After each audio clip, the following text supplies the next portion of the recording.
My boyfriend Dorian suggested we spend the holiday together, and I eagerly agreed, looking forward to the trip. Everything was going wonderfully, until one day, when we stopped at a gas station, I went to the restroom. Upon returning, I realized that Dorian was gone. At first, I didn't think much of it, assuming he had stepped away. But when I called him, I only heard the cold waiting tone. No one answered. My heart squeezed with anxiety, but even more chilling was the update on the social media of his neighbor's sister. In the photo, she was smiling like a flower, and beside her was a hand holding an ice cream. A wedding ring sparkled on the finger of that hand, the same ring I had helped him choose. The caption read, "You said that no matter where you are, you'd always be by my side. Loving someone should feel like this." I felt my heart stop for a moment. My fingers trembled as I typed, "You're so invulnerable in love. Just get married where you are." The heat outside was unbearable. 39 degrees.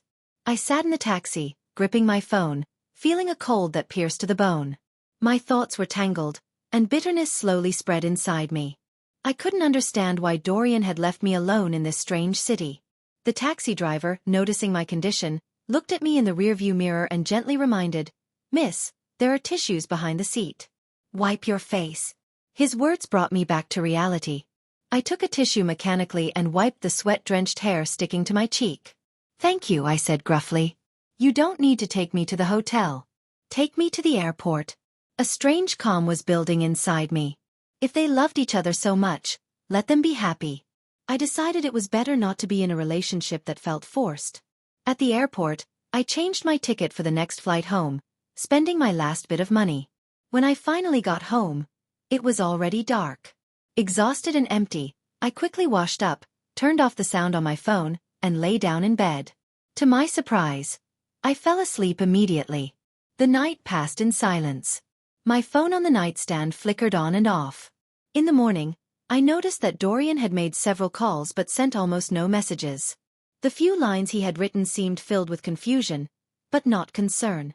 I smiled, feeling a liberating sense rising inside.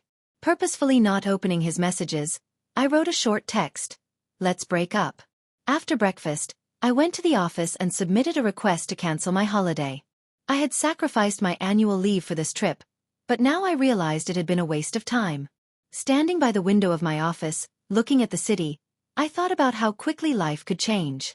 But something inside me whispered, "I'm on the right path. It may be unfamiliar, but it's mine. And I will walk it with my head held high." When I returned to my desk, a colleague immediately asked with a barely noticeable smile, "You went on a trip with your boyfriend? Why are you back so soon?" I gave a short answer, trying not to reveal my emotions. There was nothing to do there, so I came back. Matters of the heart are personal. There was no need to tell my colleagues everything. I answered evasively, and she probably understood that I didn't want to talk about it. No further questions were asked. But at lunch, everything changed. Dorian called. "Oh no, not this," I thought, unwilling to pick up the phone. However, a few minutes later, I saw a message. "I'm at your office. Come down, we need to talk." Seeing this, I froze. A face-to-face talk? Why not? It's the last thing I owe him. I went downstairs and stopped by the entrance, eyeing his car. Dorian was sitting behind the wheel, frowning and tense. I took a deep breath, walked up to him, and stopped beside the door. "Well, mister, what do you want?" I said with irony. He furrowed his brows, and his cold gaze swept over me. "Get in the car." I smiled without warmth. "I don't have much time for lunch. If you have something to say it here." "Selena, what are you doing?" His voice became sharp, and irritation flashed in his eyes. "Do you know how much time I spent looking for you yesterday?" I suppressed a laugh, gazing at him with icy calm. "Dorian, you disappeared yesterday. What right do you have to ask me about it like that?" For a moment, a look of guilt flashed across his face, but it quickly turned back to a scowl. At that moment, I was dealing with something important and had to resolve it urgently. "I didn't get a chance to tell you." I felt bitterness rise inside me. His voice continued. "You're an adult. Don't you have the ability to take care of yourself?" "Funny," I sneered, feeling everything inside me boil. "I'm an adult. I should be able to take care of myself. But what about Annabelle? Is she a child? Or incapable of taking care of herself? The words slipped out on their own, and I felt a shiver run through my hands. Dorian froze for a moment, then his face darkened further. It's unsafe for her to travel alone. She's young. If something happens, who will take responsibility? I bit back the urge to scream. It's unsafe to travel alone, but it's okay to leave me alone in a strange place? Looking at his face, now so foreign to me, I suppressed the tears rising and said quietly but clearly, "That's why I did what you wanted. Now you can take care of her as much as you want. What else are you dissatisfied with?" His face went pale, and I saw him try to pull himself together. "Selena." "I'm serious," I interrupted, feeling my anger turn into ice-cold calm. "We're breaking up. Don't contact me again." Turning away, I left. Back in the office, I sat at my desk, but my heart was still pounding wildly. I said it. I said I'm letting him go. But letting go of a 4-year-long relationship wasn't easy. I felt the pain tightening my chest. Looking at my phone, I deleted all his contact information. Done. And strangely, it felt a little easier. I remembered that I was the one who suggested the breakup, not him. I had maintained my dignity. But why did I still feel so empty inside? After a tense workday, I called my best friend to invite her over for a drink and some conversation. I needed her company, her support, and her warm laughter, which always helped me forget my worries. When she arrived, we settled in the living room, and Susan immediately asked the question I had already heard 2 or 3 times that day. "You were supposed to go on a trip with Dorian. Why did you come back so quickly?" I wasn't surprised by her curiosity. These questions were inevitable. Before the trip, I had eagerly shared my emotions with friends, telling them how Dorian and I had planned everything down to the last detail. I hadn't imagined I'd be sitting here now, trying to explain why everything went wrong. As happy as I had been then, I felt just as sad now. I opened a bottle of beer, took a few sips, felt a slight bitterness on my tongue, and finally said, "We're breaking up." Susan widened her eyes in surprise. "Really? Why so suddenly?" I sighed and began to explain. Dorian and I met on a blind date. It all started smoothly and naturally. We talked for a while, gradually got used to each other, and eventually decided to be together. Dorian was several years older than me and always seemed so mature, confident, and reliable. He was patient, understanding, and supportive, especially at work. He taught me everything I didn't know and was always there when I faced difficulties. He would say, "You don't need to work so hard. I'll take care of everything." And I felt like I could really be weak next to him. People around us thought I was incredibly lucky to meet such a person. But everything changed when Annabelle returned. Her return marked the beginning of the end. Susan looked at me in shock as I continued. "It wasn't sudden. I've been thinking about it for a while, but only now did I gather the courage to act on my thoughts. The incident with Annabelle was a catalyst for me. It finally opened my eyes to reality, helping me realize that I couldn't continue in the same vein. Annabelle always loved competing with me. She did it subtly in small steps, but she always checked her position in Dorian's heart. Whenever we were together, Annabelle found excuses for him to visit her. Even small things, like the tie I picked out for him, were easily replaced with her choices under various pretexts. This wasn't the first time. I argued with Dorian several times because of her. But he always defended her. "She's young and naive. Why are you so bothered by her?" He forgot that Annabelle and I were the same age. We were both newcomers to the company. Why did I always have to yield to her? The more I thought about it, the more I felt the injustice and discomfort. I finished the wine in one gulp from my glass. Susan hugged me, trying to comfort me. "Ending things now, it's not too late. If you regret it after the wedding, the consequences will be even greater. It's good to stop losses in time." Her words calmed me a bit. It's true. I just got used to living with him. Now we're suddenly apart, and it's painful. But I need to move forward. That night, Susan and I drank, laughed, and shared stories from the past. We only stopped when both of us were exhausted and could barely keep our eyes open. I almost ran late for work the next morning. Quickly getting ready, I hurried to the office. Just as I caught my breath, the boss's assistant approached me. She looked at me attentively and said, "Selena, Dorian's company specifically wants to change their designer. If you have time, Take someone and go there for an inspection today. I froze upon hearing this. Her words hit me like a cold shower. It was the reality I couldn't avoid. Dorian mentioned a while ago that their company wanted to change the interior style. I still remember how his words ignited a spark of possibilities in me. Back then, I enthusiastically volunteered for the project, seeing it as a chance to prove my worth. Determined, I approached him directly to express my interest. But his response wasn't what I expected. In a calm but cold tone, he said, "If you have the abilities, you don't need me to give you a chance. Achieve it on your own." Those words stung me, but I took them as a challenge. Surely, it was his way of testing me, toughening me up. I threw myself into work, sacrificing nights to perfect my plan. But before I could present my ideas, the decision had already been made. They chose someone else. My heart sank with disappointment. I asked myself, how are such decisions made? Who knows? Scoffed the boss's assistant, rolling her eyes with disdain. Figure it out yourself.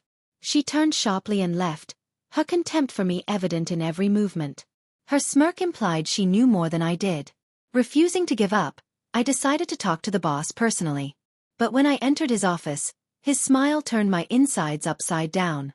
"Selena," he said with feigned friendliness, "this collaboration is tied to your future promotion. You need to take it seriously." Was this a warning? Manipulation disguised as an opportunity? I composed myself, hiding a storm of emotions. "Is this your decision?"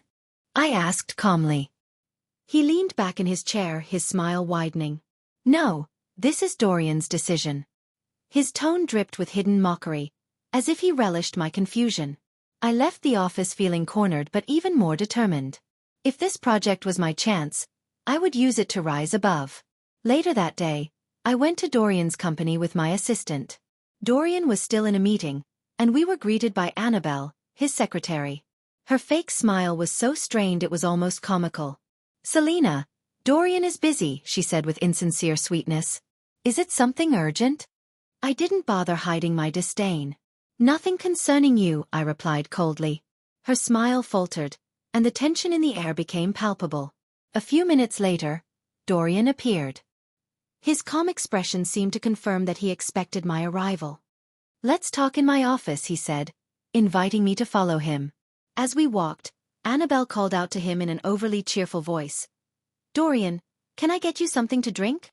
"Nothing," he replied curtly, without even looking in her direction. I seized the moment. "Black coffee with 3 spoons of sugar and boiling water," I said sharply. Her smile froze, revealing her discomfort, but I didn't care. In Dorian's office, he handed me the previous construction company plans. "This is confidential information," he said firmly. "I'll send you an electronic copy." I hesitated, fully aware of what he was trying to achieve. I had blocked him on all messaging platforms long ago, and now his request spoke for itself. The assistant nudged me with her elbow, whispering, "Selena, Dorian is talking to you." Reluctantly, I added him back to my contacts, watching the tension fade from his face. But at that moment, the silence was shattered by a piercing scream. Dorian jumped to his feet instantly, his calmness evaporating in an instant. The assistant and I rushed after him toward the source of the sound. We found Annabelle sitting on the floor amidst shattered glass and spilled coffee. Her white blouse was stained with dark spots, and there was a fresh wound on her ankle, bleeding. Her face was pale, and her eyes were filled with shock and pain. Dorian knelt beside her, his usual aloofness replaced with genuine concern. For a moment, he seemed like a different person. But even then, I couldn't shake off the bitterness growing inside me. This project had become more than just a task. It was a battlefield where every step mattered. Dorian's face was tense, and the weight of the moment was evident. Without a second thought, he took off his coat and draped it over Annabelle's trembling form. His hands lingered for a moment, gently touching her shoulder with unexpected softness. "Don't be afraid," he said quietly, his voice firm but gentle. "I'll take you to the hospital right now." Annabelle's eyes filled with tears, not only from the pain but also from guilt. However, her lips trembled as she whispered, barely audible, "I haven't made the coffee yet. Selena is waiting for the coffee." Hearing this, Dorian's jaw clenched. His piercing gaze, filled with anger, snapped toward me. He didn't say anything, but the silent reproach in his eyes was deafening. He turned on me, unleashing a torrent of unfounded accusations. He was angry that Annabelle had tried to make coffee for me, even in such a state. A sharp pain shot through my chest, echoing through my heart. "Dorian," I said quietly, meeting his cold gaze. "You need to focus on getting Annabelle to the hospital. Standing here and accusing me won't help her." My tone was calm, but each word carried a sharpness that could cut through the air. "Otherwise," I added, "the wound could heal incorrectly without proper treatment." For a moment, his expression faltered, but he quickly regained his composure. "Go back," he said curtly. "If anything else comes up, we'll discuss it later." Without waiting for my response, he turned away, directing all his attention to Annabelle, who clung to him like a fragile doll. I left the office with the assistant. As we stepped through the glass doors, she couldn't contain her emotions. "Selena, you were amazing. Honestly, this Annabelle, secretary or whatever she is, shouldn't it be her job to take care of things like that? It's her responsibility, right? And she's trying to blame it all on you. It's shameful." I allowed myself a short, bitter laugh. "Her maximum is playing the victim," I said, as though brushing dust off my sleeve. At home, evening was just beginning to settle in when the doorbell rang. The last person I expected to see was standing on the threshold, Dorian. His tall silhouette filled the doorway, and something resembling an apology flickered across the sharp features of his face. "What are you doing here?" I asked, crossing my arms over my chest. His gaze briefly dropped, but it quickly returned to me. "I came to apologize." "For what?" "For what happened with Annabelle," he said, clearing his throat slightly. "I was wrong. I went too far and didn't consider how unfair it was to you." For a moment, I was stunned. Apologies were not Dorian's style, and his awkwardness made the whole situation even stranger. Then, almost hesitantly, he handed me a beautifully wrapped box. "This is for you," he said. "The bag you mentioned. I had it brought over." I didn't move. "Dorian, we've already discussed this. We're not together anymore. All we have left is a professional relationship. You're crossing boundaries." A flash of irritation crossed his face. "Selena, why are you being so stubborn? Can't you see I'm trying?" "Trying?" I sneered coldly, looking him straight in the eye. "Dorian, gifts won't fix everything. Apologies won't rewrite the past. It's over between us. Stop blurring the lines between what was and what's left." For a moment, his mask of calmness faltered, and I saw the Dorian I once knew, the vulnerable and sincere one. But that no longer moved me. "Not now," he said more heavily. "Can't you just say what you want?" I narrowed my eyes, my patience running out. "Aren't you angry?" I retorted. "Didn't I make myself clear enough?" he snapped, his voice clearly irritated. "Don't make a scene," he added, as though it meant nothing. "I treat Annabelle like a sister," he mumbled, trying to explain, but his words stung me. I couldn't hold back the bitter laughter. "Yes, first a friend, then a sister, and in the end, a baby. Is that really your sister?" I replied with sarcasm, filled with pain. Without a word, Dorian abruptly turned and left. I stood there, my heart tightening, and the words hung in the air. At home, I did my usual routine, washed up, prepared dinner. However, my mind was far from the food. I mechanically scrolled through my phone while eating, but suddenly something caught my attention. A post from Annabelle, published just 20 minutes ago. She had posted a photo of the very handbag Dorian had wanted to give me. She wrote with a carefree tone, "Dorian is so clumsy. He already gave me this bag, and now he's giving me another one." My heart squeezed. Anger boiled inside me, mixed with sadness. All these years, all these efforts, and this is the reward. Without hesitation, I blocked her, erasing her from my life. I thought that would end the chaos. I was wrong. Our companies were closely connected, and now I had taken on a project linked to him. I had to meet with him every day. After 5 rejected projects, I could no longer stand it. The pressure, the anger, the resentment, it all became unbearable.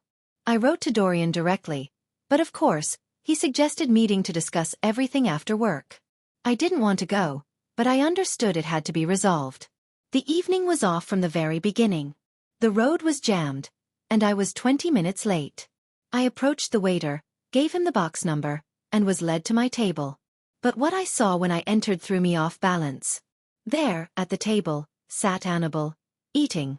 She froze, her eyes widened, and she quickly apologized. Sorry, Selena. I thought you weren't coming, so I started without you. You're not angry, right? Before I could say anything, Dorian intervened. You used to not care about these little things, but now. He fell silent, and I felt the tension building in the air. I don't care, I said coldly. It doesn't matter to me anymore. Dorian's face grew serious, and he immediately waved the waiter over to bring another portion of those ribs. But I was no longer interested in food. I didn't want to stay, didn't want to be there any longer. I needed to settle everything and leave. Annabel, sensing the change in atmosphere, looked at me warily. Selena, are you still angry? Dorian, clearly embarrassed, said, You need to apologize. You know, girls need to be coaxed. Annabel's eyes lit up, and I noticed her face pale. A slight tremor ran through her hands. I crossed my arms over my chest, leaning back in my chair, watching everything unfold. I had nothing more to say. Annabel began, but suddenly fell silent. Sorry. I'm feeling a little unwell. She stood up, her eyes filling with tears. I'll go, she said, her voice trembling. She grabbed her bag and hurried out. Dorian's face changed. He looked clearly flustered and stiff. His expression twisted with a mix of confusion and concern. I couldn't hold back the laughter. Why don't you run after her? What if something happens? Before I could finish the sentence, Dorian had already dashed after her like the wind. It took just a few seconds. I was left alone in the empty room. I took a deep breath, calming myself, and poured a glass of corn juice. The sweet taste was pleasant, but inside, something was bitter. Why is all of this so wrong? I took a deep, steadying breath, trying to gather my scattered thoughts. The weight of the day pressed on my chest. It was 8:02 p.m. Just as I was about to stand up, my phone rang sharply from my bag. My stomach tightened. I looked at the screen. It was my boss. For a moment, I hesitated. Thoughts were swirling in my mind, but I knew there was no other choice. Sighing with doubt, I answered. As soon as I picked up the phone, his loud, commanding voice burst through the receiver. 2 more days. His words were sharp, relentless.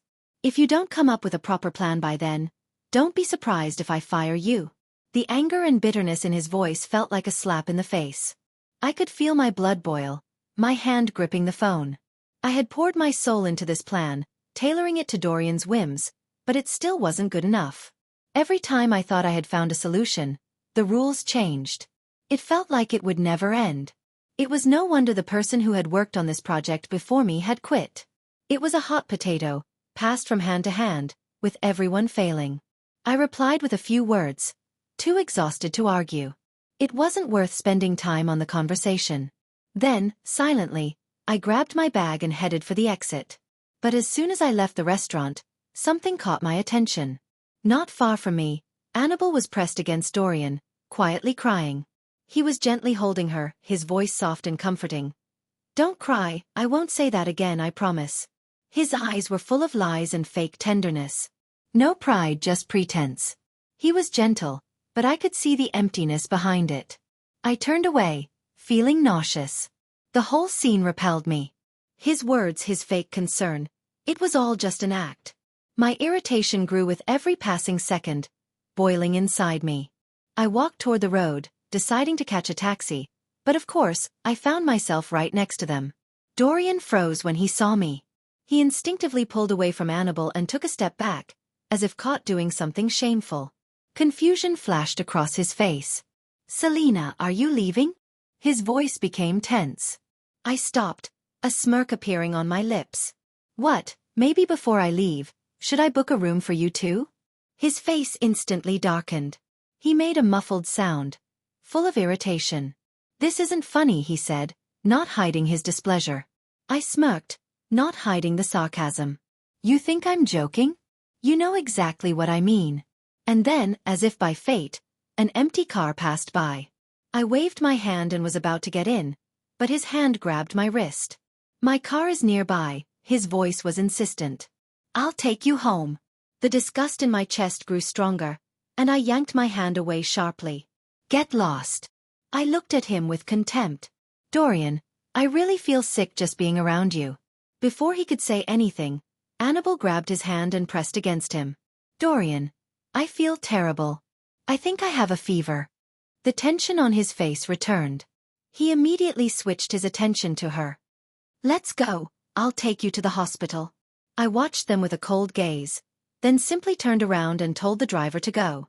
When I got home, I hadn't even taken a sip of water before noticing a message from Susie. I have good news. Davi, your colleague, opened his own company and is now hiring the best specialists. You mentioned you didn't want to work in your company anymore. Why not give it a try? Davi.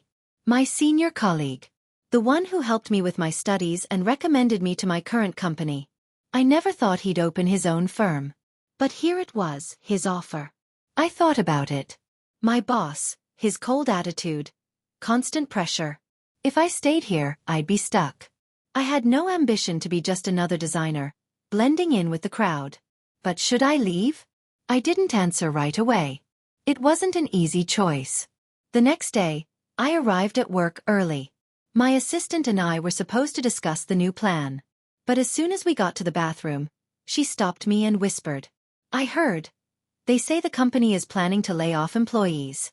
Those who don't show results this month might easily end up on the list. I froze in shock. What? Who said that? She paused, her face tense. The company plans to fire people, and if that happens, our group could be on the list. Also, Group Leader 1 is the boss's wife's sister, and he won't let her go. So we'll have to take the blame. I felt the ground slip from under my feet. So that's what's really going on. He said last time that it was part of Dorian's plan. Those words kept running through my mind, but something about the situation didn't sit right. I hadn't expected my concerns to be justified. Returning to my desk, I felt a rising tension. I couldn't shake the feeling that I needed to talk to my boss. I made my decision and headed straight to his office. But before I could enter, I heard familiar voices from inside. We can't replace the one responsible for this, said one voice confidently.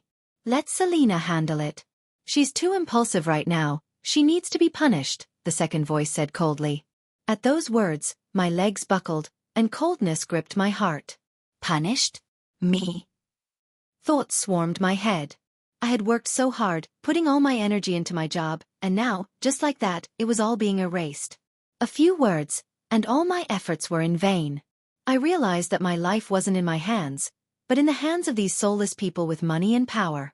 I felt the coldness in my chest, took out my phone, and called Davi.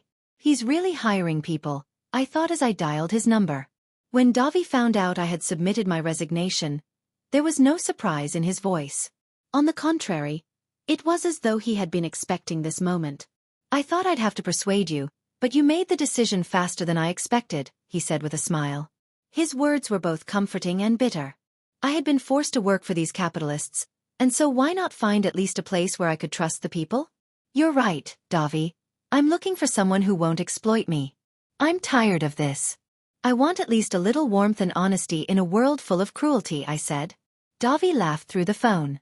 Don't worry, Selena. You'll always be a welcome guest with us. I submitted my resignation and felt a mix of relief and anxiety. But I hadn't expected Dorian to find out about my departure so quickly. He came to see me and started asking why I made such a decision. His look was wary, but there was no understanding or regret in it. Are you the only one who can build something against me, and I can't get out of this game? I said, looking at him coldly. Who are you, Dorian? He froze, his eyes filled with surprise, and he stammered. I didn't make plans against you, Selena. It was you who I suggested take on this project. You knew I had a chance for a promotion, but you still put me in this situation. You've rejected my ideas multiple times, and as a result, my work stagnated. I wanted to scream, but I kept my composure and said, this takes 2 hours each way just to get to work. I had to look for a new place just to save some time on the commute. At the same time, I started looking for a new place. And when Davi found out about it, he suggested, listen, there's an empty apartment right across from your place. Want to take a look? I agreed without hesitation. When we went to see the apartment, it turned out to be perfect. 2 bedrooms, a living room, simple but cozy decor. Everything I needed. It was an opportunity to start fresh, to get rid of everything unnecessary. When I was moving, Davi, unexpectedly, came to help. "Why did you come?" I asked him, surprised. "I thought it might be hard for you alone, so I decided to come and help," he said with a smile. Unable to refuse, I agreed. His presence made the move much easier, and I felt lighter. When the movers finished their job and took my things away, I was about to invite him for lunch as a thank you. But then I heard a familiar voice. I turned around and saw Dorian, approaching with a bag in his hand, his face full of anger. He walked toward me with tension in every step, glaring at Davi with clear hostility. "Who are you?" he asked sharply. Davi calmly met his gaze. "I'm Selena's friend." "And you are?" I intervened, feeling that patience was running out. "Enough, Dorian. What are you doing here?" Dorian clenched his fists, then loosened them. He didn't know what to say. "Is your birthday soon?" A quiet voice sounded in the room, and I felt a spark of recognition run through me. "I'm here to give you a gift." His words were cautious, contrasting with the confident tone he had used before. I detected doubt in his voice. Something had changed. I shook my head, and my chest tightened with a mix of emotions that began to burn inside me. "I don't need it." The cold, merciless words slipped from my lips. "Leave."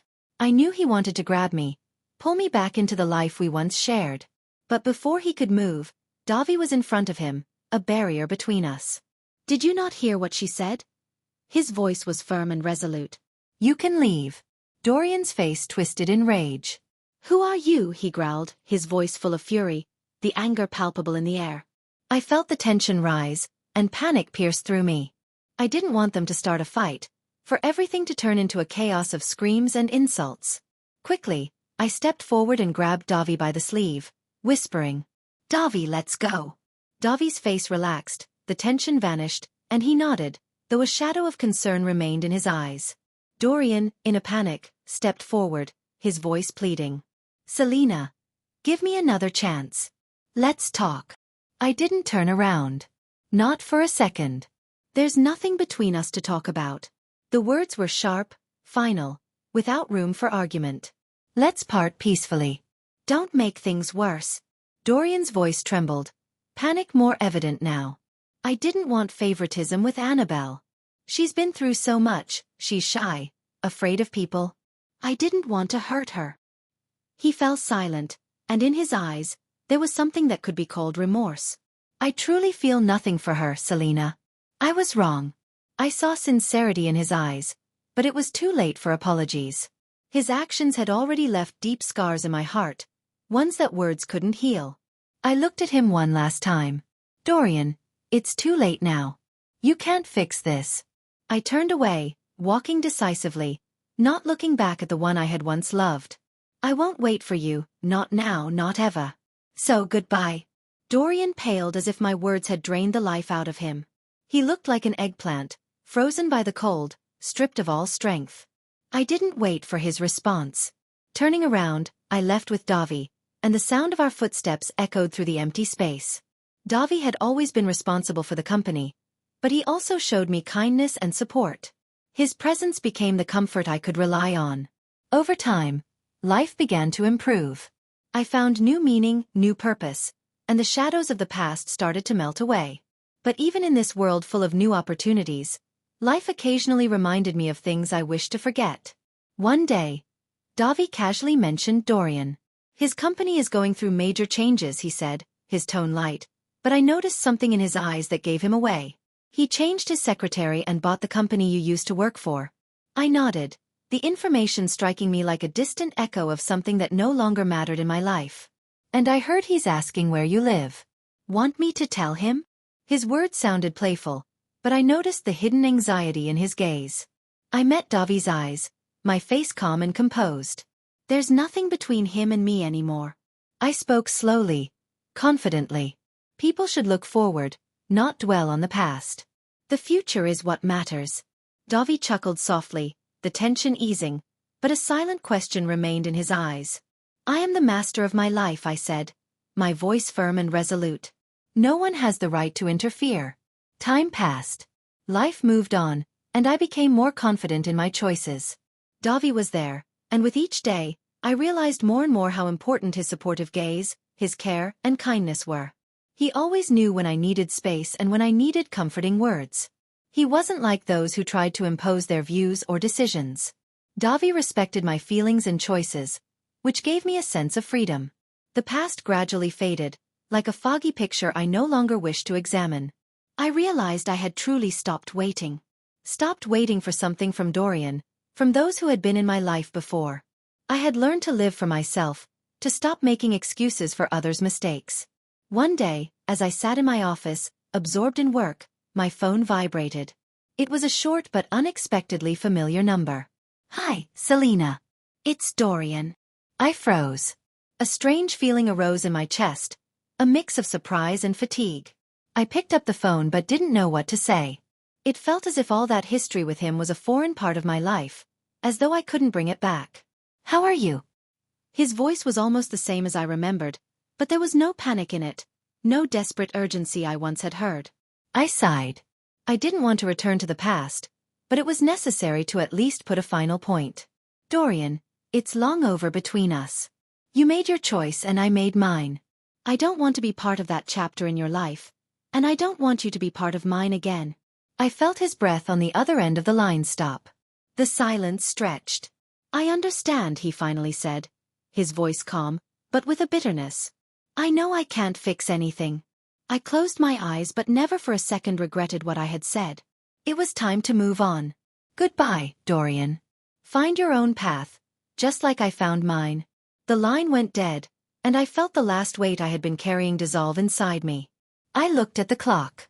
It was late, but I wasn't going anywhere. I had work, plans, dreams that were mine alone. Davi, sitting in his office, politely looked up when I entered. I walked over to him, and he smiled. We didn't talk about the call. There was no need. He knew I'd manage. And I knew I had him. And maybe that was the best choice I had ever made. The past stayed in the past. Now I could look to the future. "How's it going?" Davi asked, standing up. I smiled, confident in my answer. "Everything will be fine. I don't have to worry about that person anymore."